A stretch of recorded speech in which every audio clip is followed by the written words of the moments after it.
Hello. What's up? We're back. Had a day off yesterday. Back on a Thursday. Lots to talk about. Mostly 3 things I want to do. We'll get into that in a second. Had to fly today. Coming back from Cleveland. That's where I was yesterday. That's why there was no show. Had a job interview for a digital sportsbook company. Very exciting stuff. Hopefully we get that. Show won't go anywhere. Link podcast won't go anywhere. If you're not following that, at the link_podcast. Check that out. My audio-only podcast about all non-sports stuff. Music, movies, TV, etc. I'll find a way to fit it all in. And there's always more sports stuff to talk. And that'll just give me an interesting perspective too. So, fingers crossed. We get that. And we keep rolling. 3 things I want to talk about today. Other than seeing the Guardian statue in Cleveland. Which is, now it makes sense why they're called the Guardians. There's a gigantic statue of Guardians over a bridge. Pretty cool, actually. There's a few of them around the city. And then I also saw where the LeBron mural used to be. And is now not. And it's just like a generic basketball mural. And you're like, why? Why is this here? And why is this random lot in a brick wall just, I don't get it. Cleveland, it's alright. Small, clean, not busy, but I'm from New York. What do you expect? First thing I want to talk about is the baseball lockout. Then I want to get into UFC because there's a cool fight night this weekend. Aldo versus Font in the main event, but a couple of fights that I really like. And then a quick preview about Thursday Night Football because tomorrow's show will be Football Friday.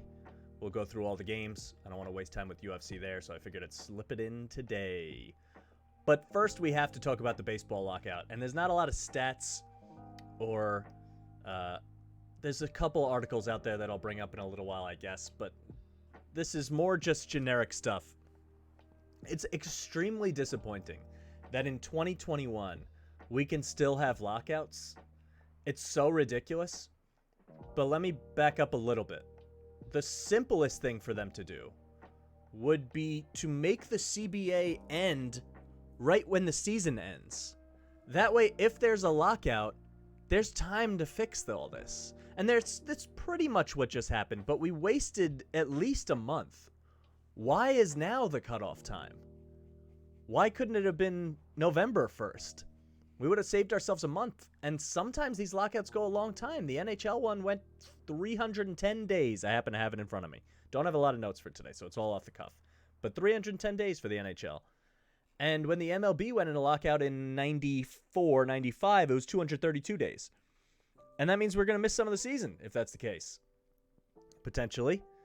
And I don't want that to be the case, so that seems like a no-brainer. They should write that into the agreement. Like, hey, as soon as the season ends, the next day, that's when the CBA is up, and or at least we start negotiations on it. Although negotiations happen for like a year in advance, so I don't see what the problem is. This feels exactly like, I'm not going to get political here, but when the government has a shutdown, you're like, this is the whole job. Your whole job is to make sure that you can negotiate with the Players Association and the owners to keep things on the path. And this is a multi-billion-dollar industry, same as government. How much greed is there that you can't figure this thing out? And it's on the side of the owners. We all know it. The owners have been winning and winning and winning and winning for years and years. Decades. Forever. The players have always been a pawn. And the players are what bring the eyeballs. It's a combination, but still.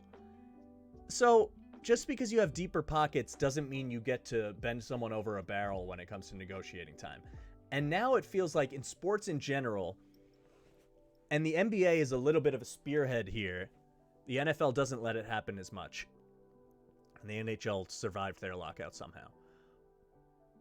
Players are getting more rights and freedom and power than they ever have before. Some of that is probably social media driven. You can be a fan of an individual player much more than a team now. You can feel closer to them. You can know them. The marketing of individual players is better. That is unequivocally a good thing for the league. And they are so blind that they don't even understand how good that is for them. You want the players to have some power. Sure, the NBA, some people think it goes a little too far when they can just demand that they go to a different place even when they're under contract. And in their next CBA, I'm sure Hopefully there won't be a lockout, but I'm sure some things will change there. So we're going through this new period of like contracts are getting big, although we'll talk about that in a second. Money is still coming in. They got past the whole COVID nonsense. The owners obviously aren't doing too badly, or else they would be the ones trying to fight for more power, and it's the opposite. And this just feels like nothing more than the same old stuff. The owners want to push a little bit further, and finally the players got to grab onto something across all sports, not just baseball, that they have their small piece of freedom. And the owners are like, we need to push back a little bit. I don't know if that's necessary. I'm not a lawyer or in the rooms, but here's what I do gather. The owners are pretty content with how things are going right now, which is funny because throughout COVID, they were crying about not having the revenue and all that kind of stuff. And I'm sure it was difficult for some of them, all of them. But you knew it would come back. And so when they were crying, I was always like, this is just it's not good for the players either. You're both on the tough side here. If that's their argument, then absolutely nonsensical and that's not what they're saying. But they are happy with how things are going financially, and the players want a little bit more in certain capacities. And that is completely understandable, and I would imagine every single time a concession has to happen, it always seems to be the players that have to give it. Meanwhile, logically, it should just be the other way. The owners should understand that they're raking in hundreds and hundreds and hundreds of millions of dollars. And the players are bringing them that money. They're hand-delivering them this money. Especially baseball. Because in basketball and football, I imagine there is more talent to replace. Like, you can't have replacement players necessarily. It will still be a terrible product. But baseball, you definitely cannot. Think about how bad a middle inning reliever is on a bad team. And you're like, oh my God, we got to get these 3 outs somehow, please. And, oh man, I can't even imagine what it would take to put together baseball rosters if you didn't have major league players. So that's not going to happen. It's just so disappointing that this is even a thing. And especially right as free agency has just hit a peak. We just did a full free agency show. Go check it out on the VODs on twitch.tv/MikeTheMush or on YouTube, MikeTheMush. It's still relevant because nothing is happening now. But again, going back to the date thing, it's like, this is the worst possible time. You're finally getting some headlines around baseball again. You had a month lull, which is normal. The World Series happened, and the World Series I don't even think was that crazy in terms of social media buzz. Probably not as crazy as the offseason. I've talked about that in the NBA too. It's like sometimes the offseason is more headline worthy than the regular season, or even sometimes the playoffs. So you have some heat, you have some excitement, you have some new players, you have talk about the league and about baseball, and then they go right to this. They should have done it in the reverse order. Do the lockout, figure it out, then do free agency, even if you have to move back the season, because who knows if they're going to have to do that anyway. That doesn't impact the length of the lockout, right? So I think that's so asinine to get things going, get things moving. Everyone's excited, and they know this lockout was going to happen. Everyone knew it was going to happen for a while. They could have planned this better, and I hope in the next CBA they do. But the players, as far as I understand it, don't want too much here. They're talking about the overwhelming sentiment, and I think I heard this on the Baseball Tonight podcast. I think it was Buster Olney. That while most people think contracts are going up because you see the Max Scherzers of the world signing these $40 million a year contracts, right? It's just one example. There's a million of them. Actually, the statistics bear out that the middle level players are making less than they were 5 or so years ago. Over the past couple of years, their numbers have gone down. And the star players have gone up, but there's not that many of those. And the MLB Players Association and all the league's players associations have to fight for all of the players, not just the ones you think about. The Mike Trout contracts don't matter that much in CBA negotiations because he's going to make a ton of money anyway. And this is the proof in the pudding. When people go, oh, there's no salary cap, what's the difference? Pay him whatever. Well, no, that's not really the case. Because in reality, every owner has a number that they're willing to go up to and spend. And most of them aren't willing to dip into the luxury tax in multiple years because it absolutely crushes you financially, right? So there is this invisible ceiling. It exists for every team. And if that's the case, that star contracts are rising, it makes sense that other contracts will go down. And the Players Association can't agree to that or even pretend to agree to that because they have to defend the little guy. The star players will be fine. The little guy is getting raked over the coals. There's no reason contracts on average should be going down across any metric, whether they're a bench player or a superstar MVP. Money goes up. It just does. It's just inflation. It's just the way the world is. They're pulling in a ton of money. They will be pulling in more money every year as we go on and on and on. Trust me, I have a 13-game package to the Yankees. Their prices never go down. They never go down. They increase them always. Whether the team is good or bad, it doesn't matter. Year after year, little increase. Always. Without fail. So the owners are doing fine. And they can always combat their issues with increased prices. The players can't do that. The players can't just up and decide that they want more money on the contract they already signed. The owners can. So what's the problem? Every single time, the owners should have to give a tiny little bit. If nothing else than showing good faith to the players that are allowing them to have their $100 billion assets. It's really crazy. And I do have a couple articles here that I'll get into. Let's look. Because I wanted to point out some things.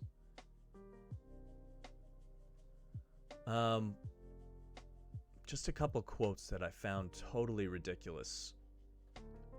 This is just the general one. I don't think there was too much here. Let's see.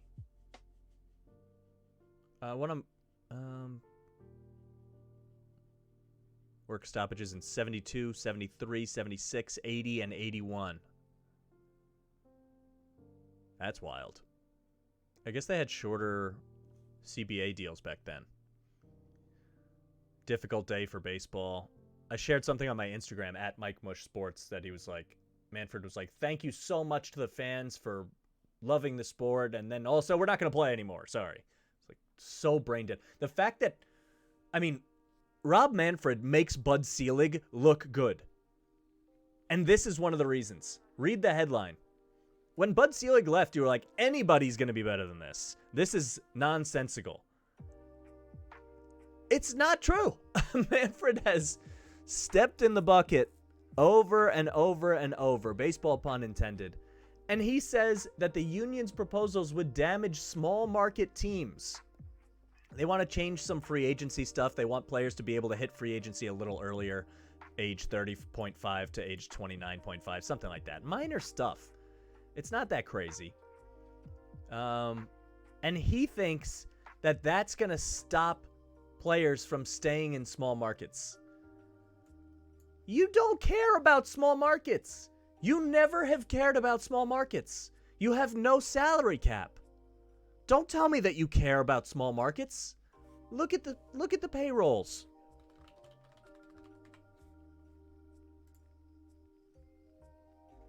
Look at this. The Cleveland Guardians have a $29 million payroll right now. $29 million. Max Scherzer just signed for $40 a year. Okay? Look at this. There's so many teams under 100. Well, not the Rangers anymore. This is let's go to last year because this is not all the way updated. Some were signed, some were not. There were Brewers, who are a good team.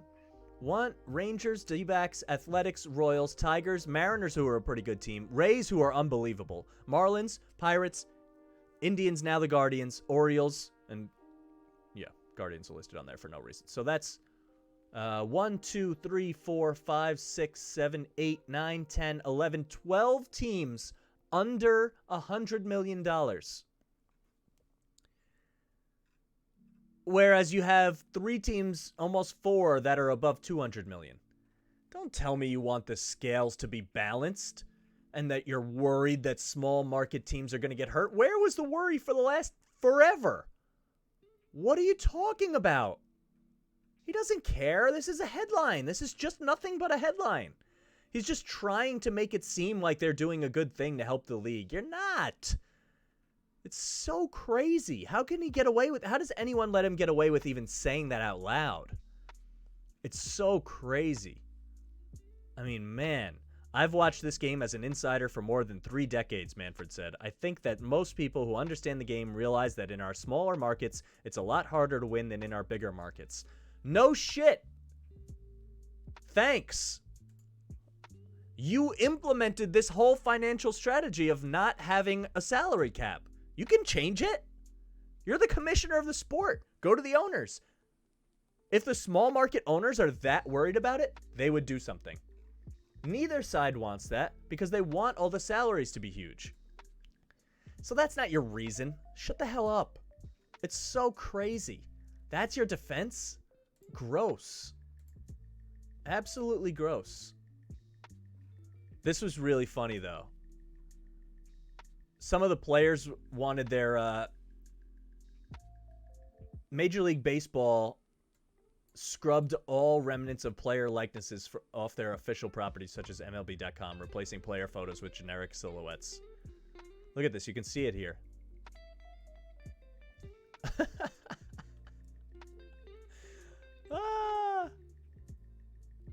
I mean... And then the players on Twitter did the same thing and just put silhouettes. It's so funny that, like, this is children. This is schoolyard stuff.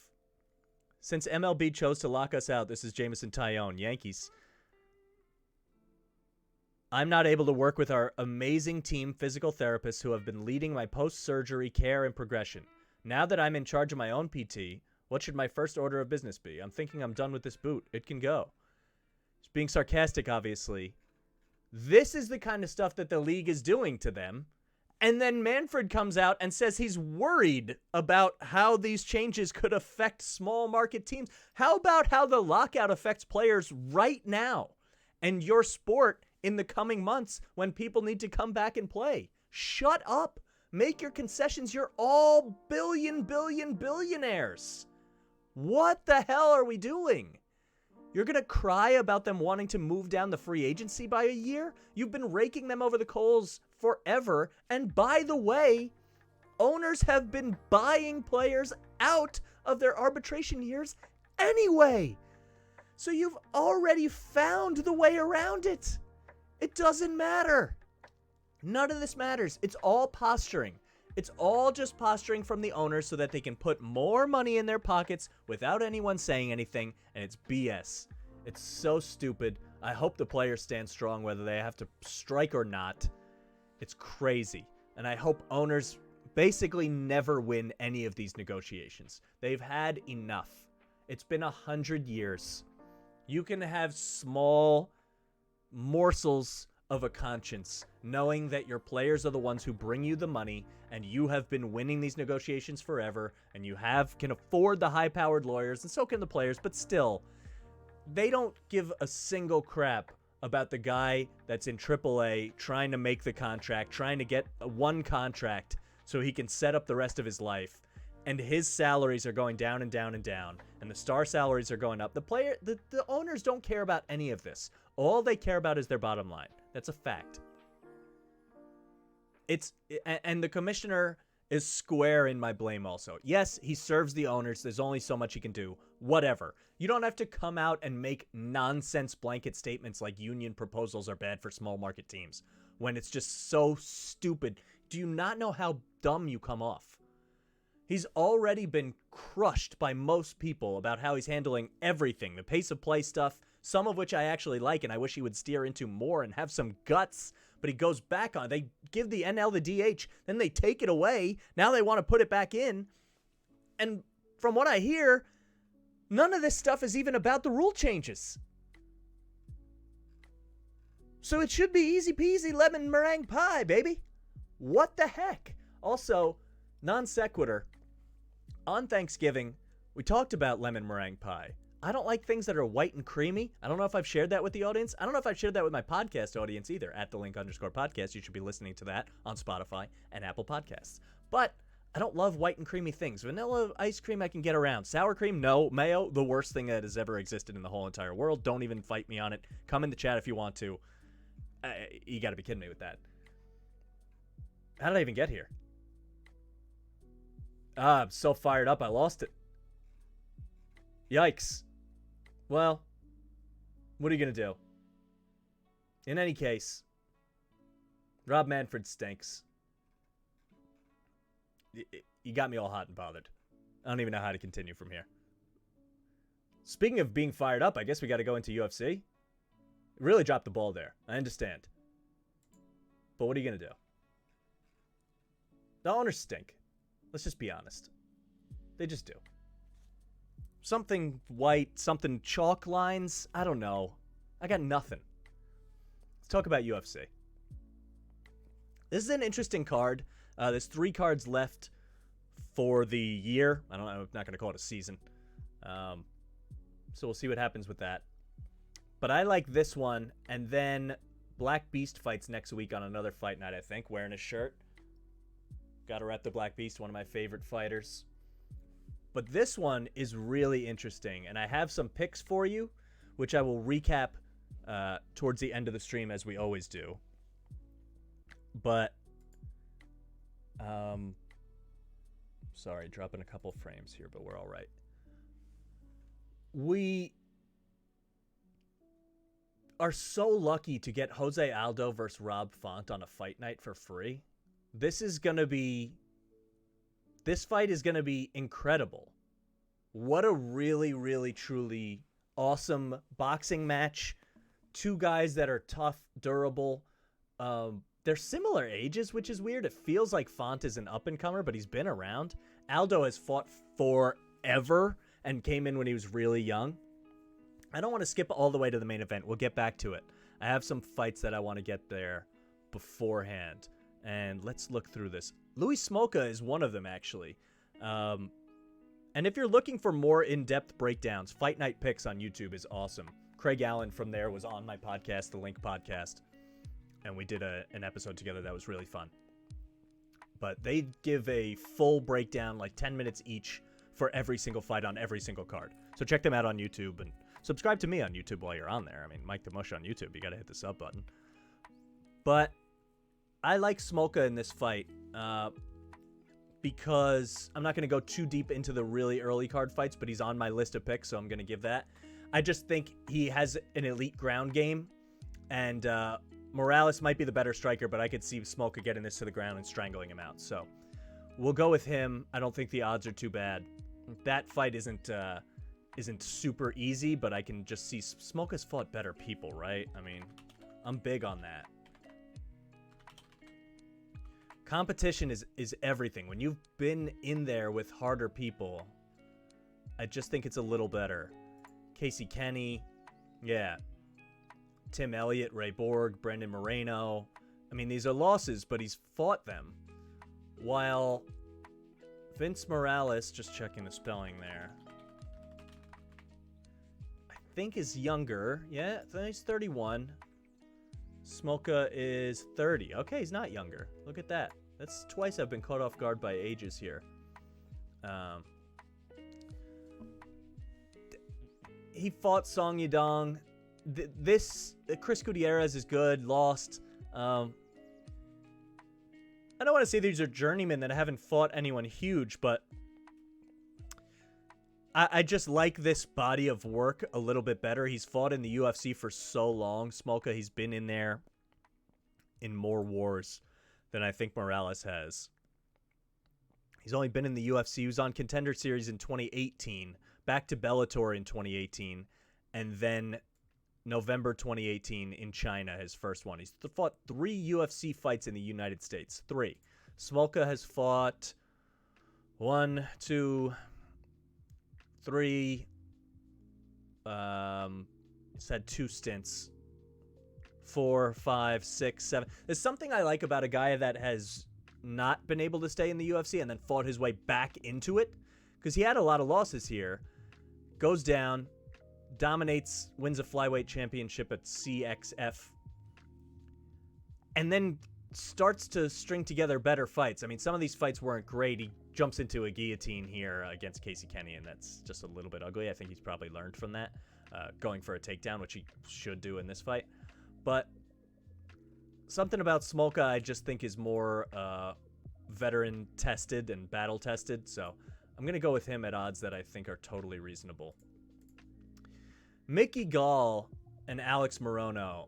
I like Alex Morono a lot. He's another one of my picks here, and I don't want to go too deep into the undercard because it's not as interesting. But Morono's fight against Anthony Pettis, he went the distance with Anthony Pettis.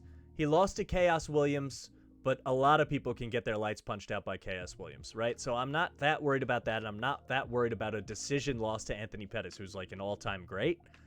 So other than those, he's had a really good run since 2018. Those are his only 2 losses since 2018. He looked really good against Cowboy Cerrone, who is not as good, but he's another guy that's tested. He's older, he's on the decline, but he's tested. Same thing. Pettis and Cerrone is like 2 camps in a row that you really got to mind your shit. Reese McKee even, same thing. And Max Griffin. He's fought some tough opponents. And then you look at Mickey Gall, who's good on the ground for sure, but his striking leaves a lot to be desired. He lost to Mike Perry, who he lost to Diego Sanchez. That's a tough fight. You know, everyone knows that. He beat CM Punk. Beat Sage Northcutt, who couldn't stay in the UFC. He had a nice choke in his last fight, but losing a unanimous decision to Mike Perry in a fight where he refused to have a cornerman. He had his girlfriend corner him. And I just hate Mike Perry. And he's got power, don't get me wrong. I get it. I think Morono would piece up Mike Perry. Morono's 31. Mickey Gall is 29. I don't think there's that much of a difference there. I think Morono's stand-up game is just so much better. He's 5'11", 170, and Mickey Gall is 6'2", which is bigger but smaller, you know, because he's more string beanie. Morono is going to hit harder than Mickey Gall big time. And I don't know if Mickey Gall can eat punches. I don't think he can. He lost to Mike Perry. If he gets it on the ground and gets on his back, sure. But Morono can fight down there too.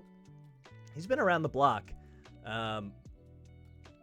He's got jiu-jitsu of his own. This isn't some guy that he's going against that's just going to let his back get taken and get destroyed. So, I don't know if he has... Yeah, he has a guillotine win. I don't know if he has any, like... He's got a triangle choke back in the day, but... Look, the way Mickey Gall would win this fight is if he can get on his back and do it that way. And he's looked improved over the last couple of years, but the odds are a little silly here. This is minus 250 for Morono, which is pretty much right, but I think Mickey Gall... Morono is closer to a top 10 fighter than Mickey Gall is. And there's not really a world where I'm going to take Mickey Gall against fighters that I trust or believe in. And I do think Morono has a nice little run in him, probably. If he wins this fight, he could get a top 10 opponent. You don't know. So I think that's a safe one to throw into like parlays and stuff like that, a sweetener, without having to give up minus 500 odds or something totally ridiculous, which doesn't really exist on this card, actually. So I like those 2 early. There's 2 more that I like. This Brendan Allen-Chris Curtis fight is one that a lot of people will just throw into parlays. My problem is, while Brendan Allen is a better fighter, he's minus 375 at some places, probably going to rise up towards 400 when we get closer to Saturday. Chris Curtis taking the fight on short notice, but he just, who did he just beat? He just blasted somebody as a huge underdog. Phil Hawes knocked him out. And sure, Brendan Allen is better than Phil Hawes, and he's going to take this to the ground and try to just strangle Curtis, and I don't know if Curtis can do anything about it. But Curtis has really knockout power, and if he can land early on the feet, I think this, I don't know, there's a flyer on Chris Curtis knockout that's like not that bad to me. So I'm going to stay away from that one, even though it looks really obvious. Let's talk about Jamal Hill and Jimmy Croot. Now, Jimmy Croot's last fight against Anthony Smith was the one where he had dropped foot, he got kicked in the legs, he couldn't stand up, and he was pissed that they ended the fight. But he got beat up in that fight, and I don't know how well you come back from that. It's been a little while. That was in April, late April, so it's been many months, and I wonder how his health is. I need to see people come back from that kind of thing and be successful, because Jimmy Croot is going to try to take this fight to the ground and maul Jamal Hill. He's the smaller guy for sure. Croot's big. He's 6'2", 205, but Jamal Hill is big and lanky, right? 6'4", much longer arms. And while Croot is really good, and I don't think he has many weaknesses in his game, Jamal Hill is going to knock you out unconscious if you're not careful with him in the first round. That's just what he's going to do to people. Croot beat Paul Craig. Jamal Hill let Paul Craig jump into a guard and just dislocated his elbow. The dislocated elbow doesn't bother me quite as much as the lower body issues for a wrestler. Maybe both of them will be totally fine health-wise. I have more questions about Croot, though. I know Hill can come back from a dislocated elbow. In fact, that night, I think he was taking pictures with Paul Craig. Like, he was pretty much back okay. And he hasn't fought since June, but that's not quite as much of a layoff. And I'm pretty sure he had probably a couple months suspension, which is normal after such an injury. So I just think this is a good fight. This is a clash of styles. If Croot can get it to the ground, he'll probably wear Hill down. But I think this is a good spot to take Hill as an underdog because I think these odds are a little skewed. I think this should be about a pick'em, and I'm just really taking the odds here. And I like, if you can get Jamal Hill on a first-round knockout, those odds are probably pretty juicy, and that's probably his best path to winning. But if you want to, I'm doing a round robin, spoilers, a 4-fight round robin for this. And this is going to be my third one, and I'm going to take Hill because it really sweetens up the odds nicely. But I get it. If you would rather take him by knockout or him by first round, that's probably juicy. I just can't necessarily trust Croot as a big favorite, approaching almost minus 200 in some places. When I saw that injury and it concerned me, he couldn't walk in that fight against Anthony Smith. Now, Anthony Smith is a better fighter than Jamal Hill, but I could say the same thing about that. I think Jamal Hill could knock out Anthony Smith early, too. I think he could do that to anyone. I think both of these guys have championship aspirations. Neither one is very old. Hill is 30, but seems fresher than that. And Croot is only 25 and just beginning his run. People see this guy as a future champ, and I get it. But for some reason, I think Hill might, if he starts fast, which he should, he might be able to keep Croot off of him with long strikes and land something early that changes this fight and put it away. So that's what I'm going to go with in this one. And more than anything, after beating Ovince St. Preux, who's a big striker, there's no one that's, Croot is not going to challenge Hill on the feet. This is just a clash of styles. And I like the health of Hill a little better, and I really just like the odds a lot better. I will never bet a Clay Guida fight. I just can't. He's just insane. But if you like him at plus odds, I kind of get it. But I'm not even going to talk about that. The fight I really love other than the main event is Brad Riddell and Rafael Fazeev. Let's bring them up. What's funny is Brad Riddell, I like both these guys a lot. And the odds are close. I think they trained together, and by trained together, I mean Brad Riddell is a coach at Tiger Muay Thai, or was. Could still be while he's fighting. I don't exactly know. And he's been on a great, great run. Beating Drew Dober is huge. Beating Magomed Mustafayev is really impressive. I like him. The Jamie Malarkey fight was good. He wins a lot of decisions. Both these guys can strike. Fazeev is a next-level striker, though, to me. Both these guys win a lot of decisions. Although this is such a striking matchup that it's a little nerve-wracking to take a decision here. So who knows? We'll see how much damage each of them can eat. I love Bobby Green a lot. He just beat the brakes off Al Iaquinta and forced him into retirement, although that's a different situation. Iaquinta was injury-ridden and apparently couldn't train that much. I heard that on John Anik's podcast. John Anik and what's the name of that podcast? Because it's a good one. Him and Kenny Florian, the Anik and Florian podcast, yeah. And they had Ray Longo on, and he was talking about how Raging Al couldn't even really train, and he's putting off ACL surgery, and his legs are just all screwed up, so he's done. But Bobby Green put it to him, and Bobby Green has put it to a lot of people lately. He's awesome. He really is awesome. Like, he lost this fight to Fazeev, but really stood in there and struck with him. That was a beautiful fight to watch. He lost to Thiago Moses. He beat Clay Guida. He's a journeyman for sure. He's been around the block, but he's got fast hands and accurate. Like, scary, scary good. And Fazeev got the better of him most of that time, even in a back-and-forth fight. And Riddell brings some of that kind of stuff to the table. This is going to be a striking matchup. And with the odds so even and moving towards Fazeev a little bit, I think the kicks of Fazeev are going to be really hard to deal with for Riddell. I think this is a close fight, but for some reason that win over Bobby Green really tells me that Fazeev is very, very fast. Bobby Green is one of the fastest hands, in addition to Rob Font, who we'll talk about in a minute, and Calvin Kattar and Max Holloway and guys like that. Green might have the fastest hands of all of them, honestly, from my eye test at least. And if Fazeev was able to withstand that, I think he knows how to win a stand-up fight. So does Riddell. This is going to be a great, great fight. But I told myself for a little while I'm going to ride the Fazeev train just because I see it with him. I see it with both these guys. This is not a make or break fight. It's a make or you're going to need another one to get back there kind of fight.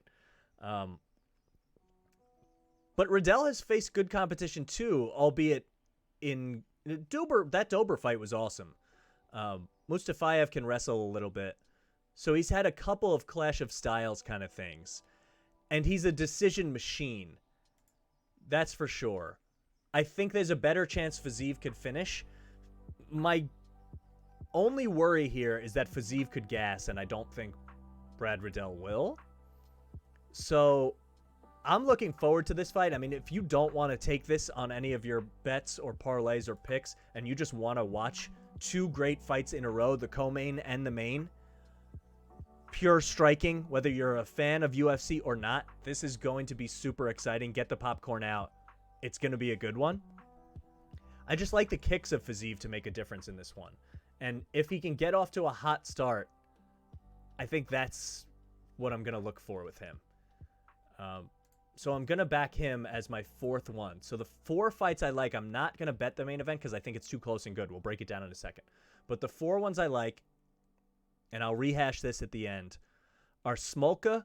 You can get him on a submission. I kind of like that even better. But Smolka to win, Morono to win. I think that's my safest one that I'm taking. And then we're going to go with Jamal Hill. You can get him at a knockout or a first round win. That makes your odds a little crazier. And then I'll take Fazeev. Those are the four. I like them round robin paired in 2, 3, and 4. And that pays out big odds if you can get it. So I'm into that. Let's talk about Aldo versus Font, right? And this isn't even really about the fights themselves. I think Rob Font is in his 30s, not Rob Front. Get out of here. Also, it's really hard for me to back a guy that's from Massachusetts. The Boston thing just doesn't work for me. Yeah, Font is a little older than it seems for the lead up here. He has been on a streak, though. He lost to Rafael Asuncao, which is weird because Asuncao is not a great boxer, not like these two guys. So that's a weird one, but it was 2018 and mid 2018.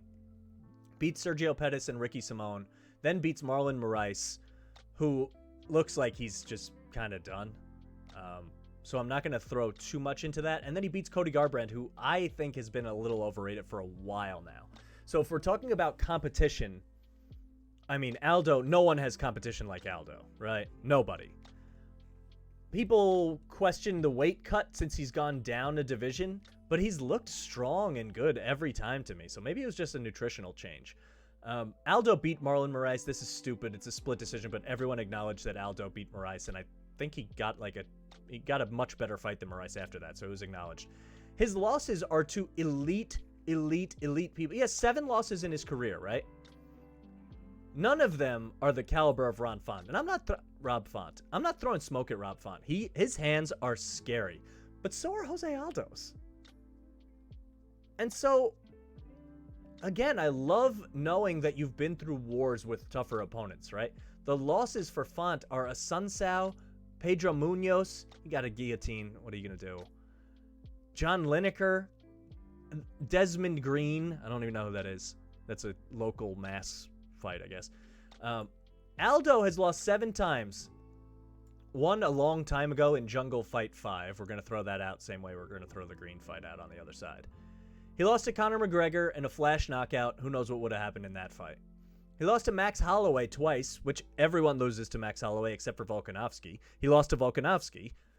Champions. We're talking about absolute champions. He didn't lose to Moraes. This is garbage. And he lost to Peter Yan, who's a champion. He only loses to champs. Is Rob Font going to win the title? I don't think so.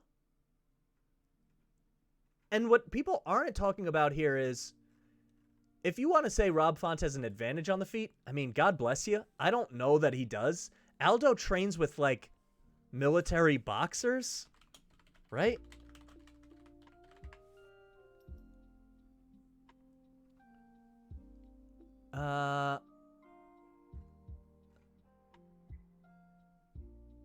Yep. Brazilian Navy SEALs. Boxing training facility. They probably know a thing or two about lighting it up. This is just going to be a really exciting fight.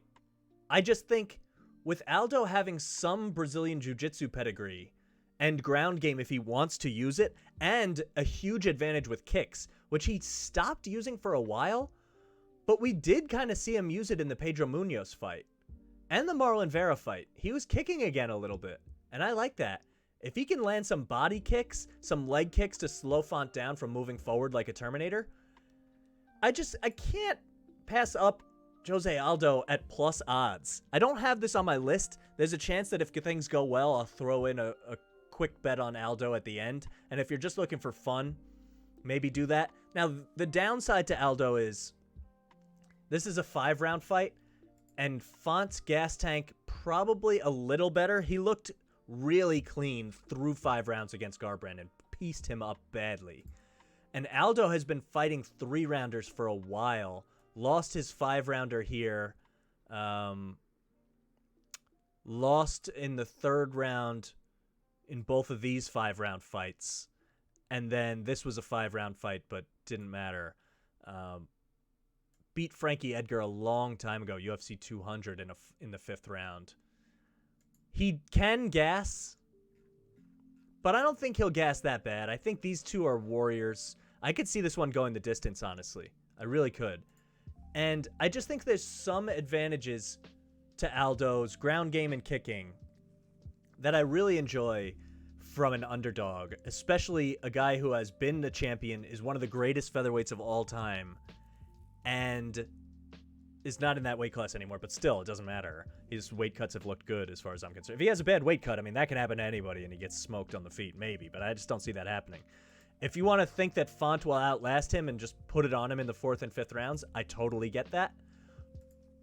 But Aldo at plus odds is exactly where you want to take him. So that looks attractive to me. It's not on my list, but I'm intrigued by this fight. Another one where you could just keep the popcorn. You need a lot of popcorn for this fight. Love popcorn. Big fan. Put the butter on. Not as much the melted butter. It's too sticky. Just the regular. It's fine, you know? But yeah, these last 2 fights of the night are going to be lighting it up. Lighting it up. Highlights for days. Check out my Twitter at MikeTheMush because you're going to see some reposts of insane highlights. But anyway, the 4 that I like: Smolka, Morono, Jamal Hill, Rafael Fazeev, and maybe Aldo if we're getting a little tricky, but only because the odds are positive. It's not going to include that right now in our fights. So I love it. I'm really into this card. There's a lot of underrated fights here. Alonzo Menafield, William Knight is two hulking monsters. That could be interesting to smash the under in that. I mean, that's a first-round knockout written all over it. We mentioned the Chris Curtis situation. Clay Guida always puts on an entertaining fight, if nothing else. It should be a really fun card. Star power, maybe not as much, but you're making up with that for Aldo and Font. And this will be a really good one. And it's free, ESPN Plus. Get on there. Before we wrap, let's talk about Thursday Night Football. Huh? Shall we? It is Thursday. Feels like a Wednesday because I missed the show yesterday. But what are you going to do? Tomorrow we'll talk more football, and we will start by recapping this pick, which we're going to have one. And Yankee highlights? I mean, I like it, but why? This one seems straightforward to me. The Saints are talking about starting Taysom Hill. I don't think Taysom Hill is good. We talked about his contract situation earlier this week. I think on Monday. Or maybe that was last Friday. I'm not sure. Go back to the YouTube and watch them all, and you'll figure it out. His stats as a passer, they don't even list him. Passing. I mean, so far down the list. Career passing, 71%. I mean, this is so weird, right? Because a lot of these are trick plays, so the percentage will catch you off guard. His yards per attempt, 7.8, but again, it's because he's not always in there, and touchdown and interception doesn't look very... It's hard to do anything with these stats. He's a Swiss Army knife player. They're going to try to get weird. They could get weirder if Kamara was playing, but he's not. You have Ramczyk out, too. Their offensive line is hurt. And I don't think he works as well as a Swiss Army knife if he's in on every single play. I actually think the way you should use Taysom Hill is to bring him in every now and then, not play him as quarterback. You can line him up in a shotgun every now and then, run some weird play action, some wildcat stuff, some RPO things. That I get, but he's 31. He's not really getting better, and apparently he's got some injuries he's dealing with. I think he has plantar fasciitis. Yeah. Yeah, he's been dealing with a lot of pain, apparently, which can't be good. It says he's not going to slow him down, I heard, but... Mike Triplett. Partial tear of the plantar fascia. More painful than a full tear. Matter of pain tolerance. Said he felt good this week, ready to play. Trevor Siemian, I was on for the first couple of games and has looked awful and crashed back down to earth. So if they need to turn to him, that's a nightmare because the Cowboys get DeMarcus Lawrence and I think Randy Gregory is playing in this game. And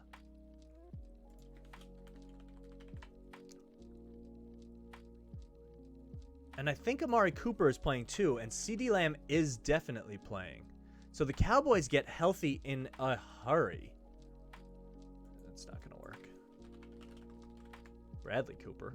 Dreamboat. Amari Cooper will play tonight. Expect the team to limit his volume of snaps. That's fine. And I don't think Mike McCarthy is coaching tonight, which is a huge plus. A huge plus. First tweet. Money shots. I respect you. I'm going to give you a follow. And I hope you return the favor. Because, of course it helps it. Mike McCarthy is one of the worst coaches in the league. Dan Quinn is a better coach. And he's going to coach him tonight. I think that's a good thing. And Dan Quinn coached the Falcons. Very familiar with Sean Payton and the Saints. All good things. So they get DeMarcus Lawrence back, who's a monster on the line. So it's not going to be easy to run. You don't have Kamara. You don't have your real offensive line in there. They're banged up. Mark Ingram is fine. He's got talent, but he struggled to take carries away on the Texans. There's nothing for me to be scared of with the Saints offense. And with the Cowboys defense getting better and their offense getting better and getting Cooper back and Lamb back, they looked terrible without their guys. The second half of that Chiefs game, they looked awful, but they didn't have anybody. Last week, they didn't have anybody and looked awful again.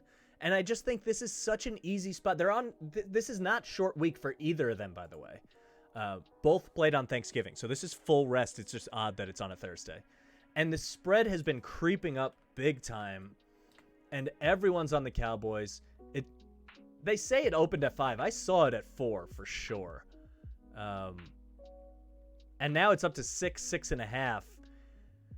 Boy, this has teaser written all over it if you want to combine with any picks, but I'm not going to do the rest of the picks. If you really need a teaser, I liked somebody. Arizona at Chicago, although bye weeks. I had a note on bye weeks, actually. I took a note somewhere.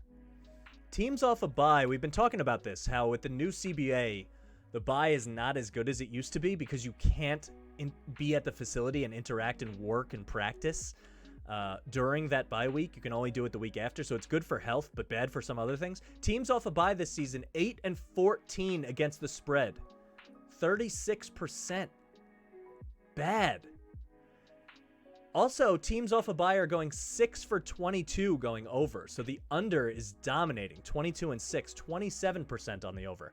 So road teams, we know, have been dominating this season. Teams off a bye have not been doing that well this season. And the under everywhere, but especially off a bye. Now, that doesn't impact this game necessarily, but it's a note for tomorrow, and I'll repeat it tomorrow probably when you come back and listen, because you will. But if you want to tease with Arizona, I get that. If you want to tease with, I don't want to give away my picks for tomorrow right now, but that's probably the obvious one. You could go Minnesota. I worry about this. It seems too obvious, right? Why isn't that spread budged from 7? They don't have Dalvin Cook. I don't know. I don't know if I want to tease that one. But anyway, we'll get into that tomorrow. Point is, take Dallas. This could be this is going to be Dallas putting up a lot of points. The Saints D is very good. Their run D is really good. Their secondary, sometimes they struggle. Let's just go to... Let's actually go to their schedule now that I think about it. This game was too weird to talk about in week 1. Carolina, they gave up 26 points to Sam Darnold, so that's bad. They held New England okay. They gave up 27 to the Giants. They gave up 22 to Washington. Seattle's a dumpster fire. This is an awful game. They give up 27 to Tampa. They win, but they give up 27. They give up 27 to Atlanta. They gave up 21 to Tennessee when they didn't have anyone, really. Derrick Henry was already hurt, and Julio was already out. They gave up 40 to Philly. This is a game where I backed the Saints, and I've been off of them since, especially with all the injuries. They give up 31 to Buffalo. They give up points. Their run D is really good, but they are susceptible through the air. Passing D, team stats. And that is not what you want against the Cowboys, who can be balanced if they want to, but they could get out there and rip it. And I expect them to. New Orleans, 27th. Now, this is yards, but still... It's something that their secondary after the number 1 corner is just not what you want it to be. And while they can control the ground game, I think Dak is poised for a big one here. Getting all his workhorses back, moving Gallup back into a more reasonable role, Wilson in the slot. Dalton Schultz can shine a little more in single coverage against linebackers. You still have Pollard and Zeke to lean back on. And the Dallas defense just getting healthier against a Saints offense that doesn't have a quarterback, doesn't have their star running back, and doesn't have their left tackle. This just feels too easy to me. Maybe that's a scary part of it, but it's not the normal Thursday game because they're both on a week's rest, so I'm comfortable here. Normally, I'd look at this and be like, why is this so easy on short rest? Maybe they just don't go well into Cincinnati, into New Orleans, and they can't handle the short week thing, but that's not the case. They look healthier. They look rested. I'm comfortable laying the 6.5. I think this could be a route, only because I just think Dallas will put up points. If you want their team total, go with that if you're not trusting their defense still. But I don't know how New Orleans scores. They just look bad offensively for weeks now. I just don't trust their offense, so I really like Dallas to win the game. And that's going to bring us to our picks for today. To recap the round robin for UFC, which is on Saturday, but we're not going to talk about it as much on Friday because tomorrow's a football day. Maybe I'll mention it in the outro, but I love Morono, Smolka, Hill, and Fazeev. The round robin, I'm doing it broken into 2s, 3s, and 4s. It's a built-in hedge. If you lose one of them, you're still going to profit. And if you lose 2 of them, you're probably not going to profit at all, but it'll cut into it a little bit. And then you still have the 4-way parlay to really juice the odds. So if you do this, the round robin broken into 2s, 3s, and 4s, it's 11 bets for what it's worth. And it comes out to plus 400-ish more, actually. It's like 420, 430. So I love that. The Thursday parlay, which I really enjoy, I was tempted to just throw the Cowboys in here straight up against the spread. And if you like that, definitely take it. I think they have success tonight on both sides of the ball. But I'm going to do a parlay with the money line just to be safe because it's a wonky Thursday game, and I don't know what Taysom Hill is going to do. I'm not a believer, but anyone who says they know exactly how the game plan is going to go with a Sean Payton offense with Taysom Hill in there is probably lying to you. So I'm just going to sweeten the odds by throwing the Suns money line against the Pistons in there. Booker is not playing, which makes the odds a little better. I just trust the Suns anyway. They've been on such a torrid streak. They're 18-3. Detroit is really not good. And Cade Cunningham will be handled by the Suns have a million wing defenders to deal with him. So, not to mention, the Suns are so technical and Detroit can't handle that. I don't need to discuss to you why the Suns should beat Detroit when the Suns are at home. So that's just to sweeten the line a little bit. And you can get that at around minus 160, I got it at. It might be trending the wrong direction right before kickoff just because a lot of action is coming in on the Cowboys. But even at minus 170 or whatever it is, I like it. So yeah, Cowboys money line and Suns money line is my play for Thursday. And then we gave you the UFC round robin. There's a lot to be happy about. Tuesday, we didn't make a pick because we didn't see it on the board. This one I'm seeing clearly. It's like that meme with all the math around Zach Galifianakis in The Hangover or whatever movie that was. I think it was The Hangover. Yeah, these seem safe. Wednesday we missed. Monday we were up and down. That weird Seahawks game, although we covered the teaser there. But we're looking to get back on track here. Last Sunday was perfect. We swept it. We're getting back into football, seeing things a little more clearly. This will justify all my picks for tomorrow. When the Cowboys dominate tonight and I come back on stream tomorrow at 5 p.m., you better be there. MikeTheMush on Twitch or YouTube if you can't catch it live. But Twitch is much more fun. Come in the chat. Hang out. You're going to see that we're on a roll, baby. The roll is just starting. Cowboys and Suns. Get it in while you can. Enjoy Thursday night. We'll be back tomorrow to break down every football game as we do every single Friday. It's a good time. I'm enjoying doing this. I appreciate you watching. We'll see you then. Peace out.